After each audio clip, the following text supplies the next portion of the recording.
নাচের মাধ্যমেই মানুষের আবেগ, মানুষের সব কিছু, ভালোবাসা, প্রেম, তার শুধু ভালোবাসা প্রেম না, হিংসা, দেশ, প্রতিবাদ সবই নাচের মাধ্যমে প্রকাশ করা যায়। এবং সেটা আমরা জানি নাচের মধ্যে, নাচ কিন্তু আবার অঙ্কের সূত্রের সাথেও জড়িত।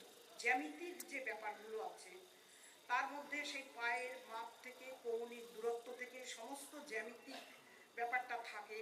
এবং অঙ্কের সাথে জ্যামিতি বা অঙ্কের সূত্রের সাথে নাচের খুব একটা সহস্থান আছে। এখানে আমরা দেখতে পাই যে ওড়িশি বলি আর রবীন্দ্রিক বলি আর ভরতনাট্যম বলি সবেতেই পারদর্শী দেবারতী। দেবারতীর অসম্ভব গুরুজনের শ্রদ্ধা, প্রত্যেকের প্রতি দেবারতীর একটা মানে অসামান্য কী বলবো শ্রদ্ধা, এতে প্রত্যেকেই মুগ্ধ হয়। এবং আমি চাই তার মন ও মুদ্রার যে পারফরমেন্স দেখলাম এবং যেসব কচিকাচারা এসেছে প্রত্যেককে ভালো লেগেছে। বিভিন্ন দৃষ্টিকোণ থেকে ও নাচের নানা রকম মুদ্রার মাধ্যমে সমাজকে অনেক রকম ইঙ্গিত দিল, যারা বুঝে নেওয়া ঠিক বুঝেছেন বা বুঝে নেবেন।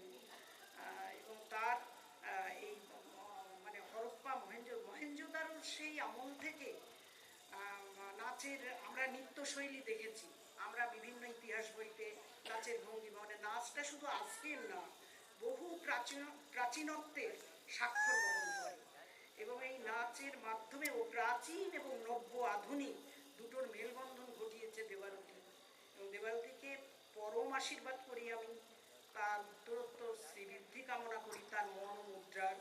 এবং এই যে বিশেষভাবে সক্ষম যে ব্যাপারটাও হাতে তুলে নিয়েছে, এটাই বা কার মধ্যে থাকে, কিন্তু দেবারতী যে তাদের সাথে মিশে গেছে এবং তাদের ভালোবেসে, সবাই ভালোবেসে করতে পারে না, দেবারতী কিন্তু ভালোবেসে তাদেরকে কাছে টেনে, এটা একটা তাদের ট্রিটমেন্টও হচ্ছে।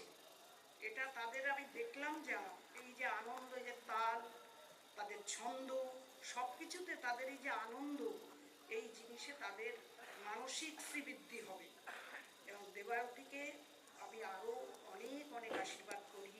এবং স্যার যেটা বললেন, তার আর্থিক সহায়তা দরকার, আমাদেরও বিভিন্ন অ্যাডভার্টাইজ, বিভিন্ন বিজ্ঞাপন, এনজিওর সাথে কথা বলে যাতে দেবারতী কিছুটা আর্থিক হেল্প পায়, সেটা আমাদের লক্ষ্য করতে হবে এবং আমাদের দেখতে হবে। আমাদেরও চেষ্টা থাকবে অবশ্যই।